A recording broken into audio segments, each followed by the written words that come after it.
Now, Tom, if that is not good enough for Chris Van Hollen, who traveled to El Salvador today to check on this aggrieved prisoner, or the folks over at some of the other cable networks, then I guess they'll have proven all of our points tonight. You mean Chris Van Hollen, the guy that didn't want to sign the Laken Riley Act that protects American citizens against illegal alien criminal gang members? Who, instead of protecting Americans, his constituents, his taxpayers, he goes to El Salvador and defends an illegal alien with a deportation order that's a member of MS-13 that's been designated a terrorist organization by President Trump. That's where he went to defend it. It's just disgusting. The same senator who state yesterday released an illegal alien charged with murder, refused the ICE detainer, hit the street. So rather than protecting his community, protecting the residents of Maryland, he goes to El Salvador to coddle an MS-13 gang member terrorist. It's ridiculous. 2 judges said he's an MS-13 member. ICE says he's an MS-13 member. Intelligence community says he's an MS-13 member. El Salvador says he's an MS-13 member. Maryland Senator Chris Van Hollen now pushing for Abrego Garcia's release. The U.S. courts have found that he was illegally taken from the United States, and the government of El Salvador has no evidence that he was part of MS-13. Why is El Salvador continuing to hold him in CCOT? So here's the deal. The courtroom showdown has wrapped up with our team in the room giving us real-time notes. It ended literally probably 4 minutes ago. All of it seeming to hinge on what the word facilitate means. That's after the Trump administration, remember, was ordered to facilitate the return of a wrongly deported man back to the U.S. Doesn't seem like the judge got the answers she wanted here, as Kilmar Abrego Garcia's wife is making this promise. New documents obtained by News Nation are shedding more light on Kilmar Abrego Garcia, the Maryland illegal immigrant deported to El Salvador recently. In 2019, these documents state detectives in the Prince George's County Police Department's gang unit took Abrego Garcia into custody, and their sources identified him as an active member of MS-13 with the rank of Chiqueo, with the nickname Chele. At the time, Abrego Garcia was wearing a Chicago Bulls hat and sweatshirt with rolls of money covering the eyes, ears, and mouth of the presidents on the bills. Essentially, see no evil, hear no evil, and say no evil. The police report states wearing the Chicago Bulls hat represents that they are a member in good standing with MS-13. Now, Garcia himself denied being an MS-13 member at the time, the document states. At that time, Homeland Security wrote, Garcia was detained as part of a murder investigation, admitted to being a citizen of El Salvador and in the U.S. illegally, that he entered the U.S. illegally near McAllen, Texas, on or about March 25th, 2012. In a court filing from 2021, Abrego Garcia's wife filed a protective order against him, stating that he has punched, scratched, bruised his wife, that he ripped off her shirt, and that on 2 other occasions, he had hit her with his work boot, giving her a purple eye. But the restraining order was dismissed a month later because she failed to show in court. Most commonly in a domestic violence relationship, the abusee, she filed a petition. She filed the request for protection order, but obviously she's not going to follow through because he's threatening her. It's typical. Highly scrutinized, always overwatched, and you can't move a finger without telling the abuser, you know, what's going on and how you're going to try to coerce them to understand that you're not going to do anything bad. You're just going to go to the grocery store. You've got to think about this as a human being, not either party. It's a domestic abuse relationship. She's not going to be able to follow through with her court date because he won't let her.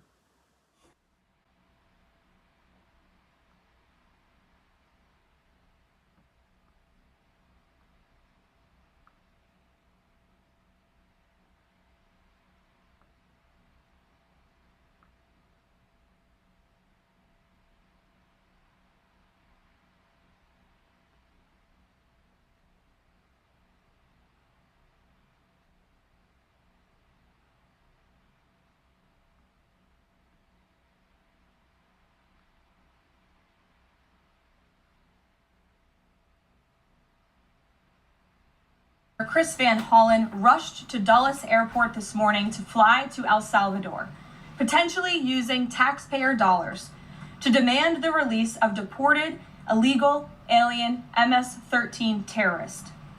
The Democrats and the media in this room have continually and wrongly labeled Kilmar Abrego Garcia as a Maryland father. There is no Maryland father. Let me reiterate. Kilmar Abrego Garcia is an illegal alien, MS-13 gang member and foreign terrorist who was deported back to his home country. And when Kilmar Abrego Garcia was originally arrested, he was wearing a sweatshirt with rolls of money covering the ears, mouth, and eyes of presidents on various currency denominations. This is a known MS-13 gang symbol of hear no evil, speak no evil, see no evil. Abrego Garcia was also arrested with two other well-known members of the vicious MS-13 gang. And two separate judges found that Abrego Garcia was a member of MS-13, and that finding has never been disputed. And just this morning, it was revealed through Maryland court documents that Abrego Garcia's wife petitioned for an order of protection against him for 2 instances of domestic violence in May of 2021. And here is the order right here. The court ordered that the respondent committed the following acts of abuse. Once in May of 2021, assault in any degree. And on May 4th of 2021, he punched and scratched his wife, ripped off her shirt, and grabbed and bruised her. This is from a court in Maryland. So not only are Democrats rushing to defend an illegal criminal foreign terrorist gang member, but also an apparent woman beater. And News Nation has obtained other court documents filed in 2018 by a man claiming to be the father of Vasquez Sura's children.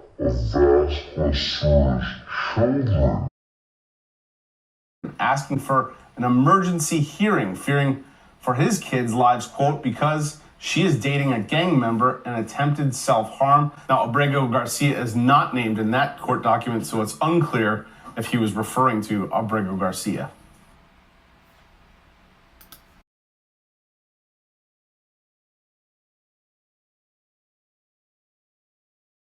Watch. I will not stop fighting until I see my husband alive. It seems to be that he doesn't like to wear button-ups. When would you come home? And I pray for the day I tell them the time and date that you'll return.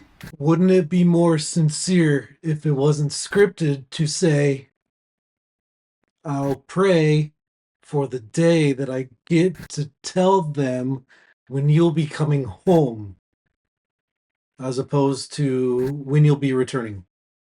She may not get that answer soon. Well, he's getting a great hearing because his law firm represents notorious gang members. His law firm represents Aaron Hernandez, Bloods, represented Bobby Shmurda, GS9 out of Brooklyn, represents a trafficking syndicate that does deals with the cartels. So somehow this Maryland dad gets the best gang-affiliated law firm in the country to do this guy's case. He illegally immigrates into the country under Barack Obama, gets pulled over 5 times in Maryland, but never gets deported because they're a sanctuary state, and blows off every hearing. Then he gets an American woman pregnant, doesn't marry her, none of my business. He gets picked up in a gang sweep. It was a murder investigation. They bring him in. He had $1,000 cash. He had a Bulls hat with the logo of the Horns, MS-13. He had a sweatshirt on, hear no evil, see no evil, MS-13. They ask him about human trafficking. All of a sudden he goes, oh, I'm really afraid to go back to El Salvador. They might kill me. The judge doesn't let him out on bond because he's a flight risk and he's a danger to the community. He appeals. Another judge says no. Doesn't uphold the asylum claim. Again, affirms he's designated MS-13. The only reason he's not deported back to El Salvador then is because his great lawyers say he's going to be killed by a rival gang. But they let him out. But he can be deported at any time. But guess who doesn't do it? Joe Biden. Then what does he do? He allegedly beats his wife. Not once, but twice. Closed fist. Still not deported. Trump becomes president. He designates MS-13 a terrorist organization. That means it vacates the hold on the deportation. to El Salvador. He can be deported to El Salvador. They've put him on a plane and he's there. The lawyers want to go back, reopen the case with the immigration judge. It's a clerical issue. It reopens. He gets deported back to El Salvador. Case closed. The fact that this guy wanted to put Trump in prison, but get this guy out of prison, an MS-13 terrorist who's accused of hitting his wife, is crazy. Do you notice this? How long are you going to put up with this crap where they lead you down a path for a political reason and you find out you're in quicksand? But it's their own citizen, right? So remember, this whole entire conversation has been wrong from the beginning because nobody was mistakenly deported anyway. That's like the big fact that most of you have got it wrong. No one was mistakenly sent anyway. The only mistake that was made is a lawyer put an incorrect line in a legal filing and they've since been relieved of duty. He is El Salvadorian. He is an illegal alien. He was deported to El Salvador. I would welcome anyone here to tell me what country they think we should be sending El Salvadorian illegal aliens to. Didn't the judge order that he not be deported to El Salvador 5 years ago? So what you're referring to is an immigration judge. So that's Article 2, not Article 3. So there was no Article 3 restraint on his removal. A withholding order or a cancellation of removal order, first of all, as I'm sure you know, does not eliminate the deportation order, right? We all agree on that. So his status was he's an illegal alien who's been ordered deported, which means he can be indefinitely detained and removed to any other country in the world, right? He can be sent to literally any country on the face of the earth. But the preference, general matter, is to deport someone to their home country, right? In this case, El Salvador. Because he is a member of a foreign terrorist organization, withholding orders don't apply to FTOs for obvious reasons. So if you had an illegal alien, say from Syria, who's a member of ISIS, they can't apply for withholding of removal. So that principle applies here. Furthermore, the gang that he said was going to persecute him, so this theory that he's an MS-13 and there's this rival gang, the 18th Street gang, doesn't exist anymore in El Salvador. So the entire concept is false. But again, when the media talks about the idea that there was a mistaken removal, it implies to, I think, a normal listener, the wrong person was sent somewhere. He's an illegal alien from El Salvador. Where was he sent? To El Salvador. Where does he belong? In El Salvador. Right? It's he different belongs. Sending someone home and sending them into a prison that they could remain in. It is up to El Salvador how to handle the process for their own citizens.